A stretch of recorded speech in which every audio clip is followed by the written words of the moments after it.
The story of the rich young man in the gospel is the story of somebody who wanted to do good and avoid evil.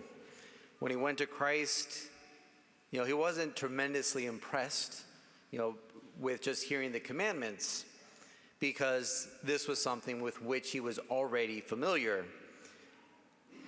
And, I think it's interesting because at the end of the gospel, we see him walking away, and Christ doesn't condemn him for walking away. But the gospel author, Mark, makes sure that we understand that he went away sad. And so it's interesting. It's not a condemnation of Christ, but that recognition in himself that he was called to more, and yet he chose not to respond. He didn't rise to the occasion to live according to the gospel. And we run that same risk. If we don't hear the gospel and answer in a real and concrete way, well, then we too will be like this rich young man, unenthusiastic and unexcited about Christian living. This powerful encounter between Christ and this young man shows us that we have to shake off the temptation to be sad. And I would repeat that phrase, the temptation to be sad. Obviously sometimes sadness kind of overcomes us and it just, presents itself because we're suffering something. But I think often it's a temptation where we have the option to be joyful, to be happy, to rejoice in so many blessings, or we have that temptation to be sad, to focus on the dark and, less savory aspects of our life.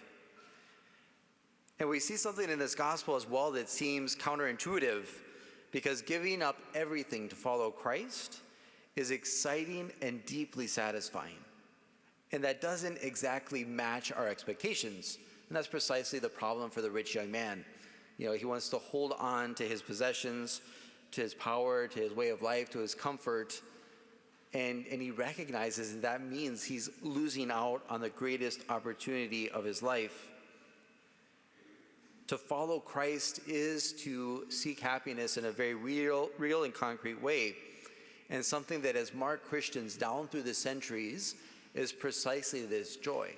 Because even though the world promises happiness, the world always overpromises and underdelivers.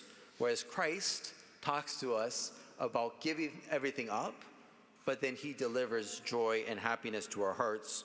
One really early testimony of Christian living comes from the letter to Diognetus. When the author describes the Christians, he focuses on their otherness. As Christians, we're not called to be just like everybody else. There should be a difference, and then one of those differences should be our joy. And so, quoting from this letter, and yet there is something extraordinary about their lives. So he's explaining to one of the Roman magistrates, what is this reality that we call the Christians? There is something extraordinary about their lives. They live in their own countries as though they were only passing through. They play their full role as citizens, but labor under all the disabilities of aliens. Any country can be their homeland, but for them, their homeland, wherever it may be, is a foreign country. Like others, they marry and have children, but they do not expose them. They share their meals, but not their wives. They live in the flesh, but they are not governed by the desires of the flesh. So I think it's something that's interesting. It's something that caught the attention of the Romans. These Christians are living in a way that, according to our calculation, would make them miserable. And yet we find in them this deep joy. And that should be the witness, the testimony that we give as well. That by living differently, we catch other people's attention, but by our joy, we attract them. Even though the author of this letter sees the Christians foregoing many earthly pleasures, he doesn't describe them as unhappy. He says they live as foreigners. He says they don't engage in earthly pleasure. And yet, there's this joy, there's this happiness, there's this satisfaction. We too, like these early Christians, can live differently from everybody else and yet find deep happiness. Instead of giving into the temptation to simply blend in and lose our identity, we can embrace our identity and proclaim the truth to a lost and lonely world. If we're going to give up the legacy of our ancestors, we have to do always our best to defend our values, the values of the gospel, the values of the Ten Commandments that Christ, enumerates in today's gospel. As well, this month, October, in the church, we celebrate Respect Life Month, a special time to respect life, to promote life from conception until natural death. And, I think that one of the risks when we emphasize that otherness that we experience as Christians is that there could be the temptation to see ourselves as better than or as opposed to. And we have to oppose sin, but we're not going to oppose our brothers and sisters, even if we don't always agree. And so how do we point out the errors of our times without falling into this sense of feeling better than others or being too judgmental? We don't have to think that we're better than others. We have to recognize that what we have is due to grace, and it's God's free gift to each one of us. The temptation could be to raise ourselves up on a pedestal, to think, well, look at me, I'm perfect. Well, if anybody thinks he's perfect, we should talk, because there might be some cognitive dissonance going on. But nevertheless, there's that temptation, right? We can try to think that we're better, we want others to look at us. And I think much more than being a pedestal, we should look at ourselves as being a footstool. Somebody who is helping others get up out of the mud and the muck of so much of what is going on in our society.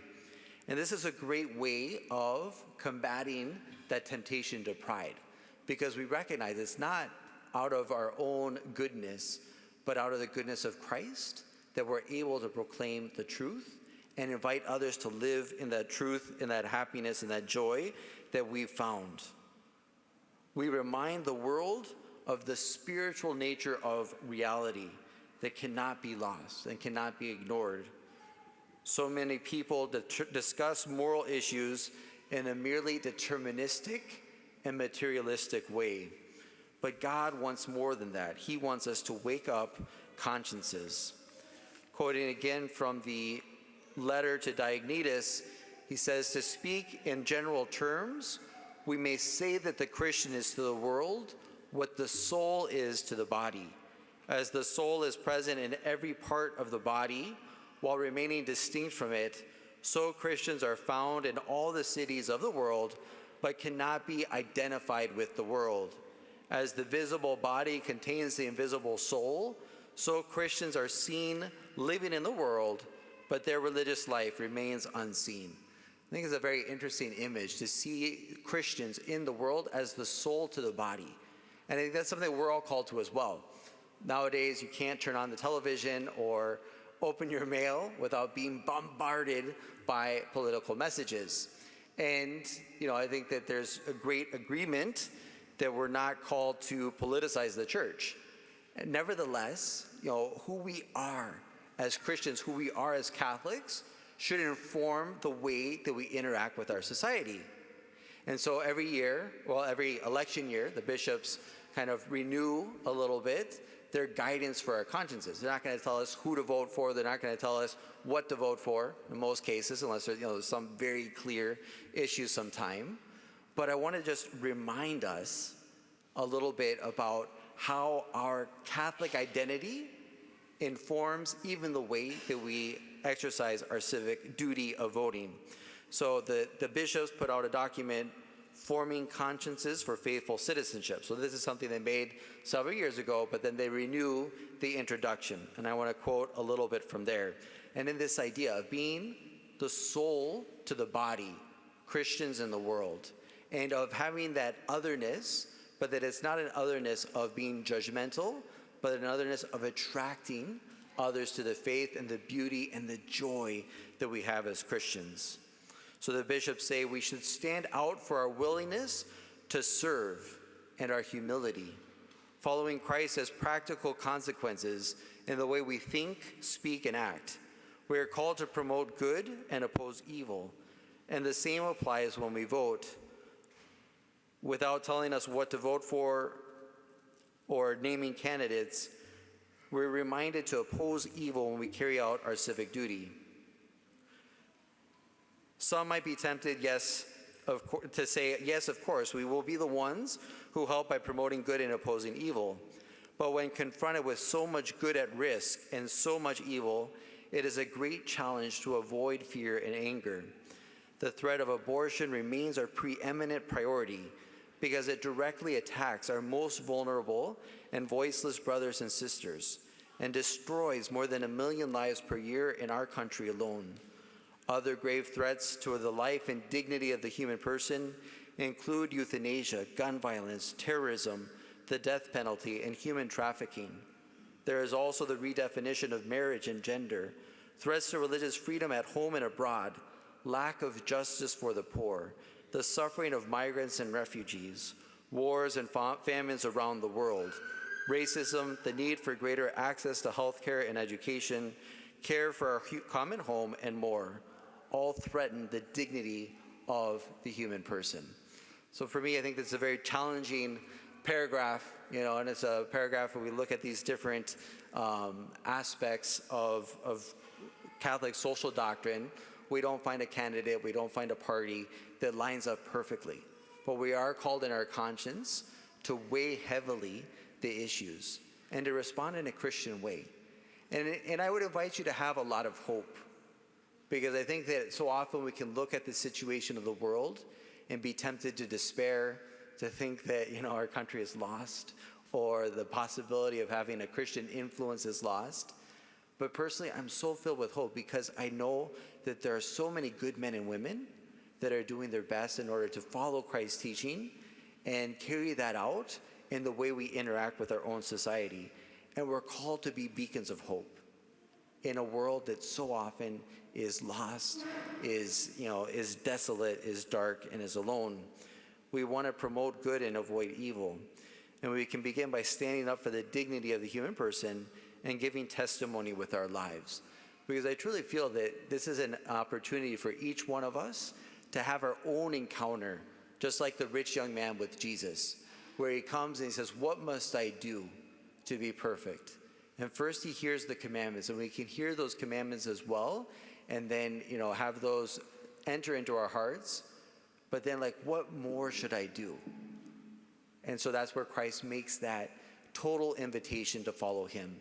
So let's each one of us take advantage of this Sunday in order to align our hearts to the heart of Christ and to make the commitment of being his faithful witnesses in the world.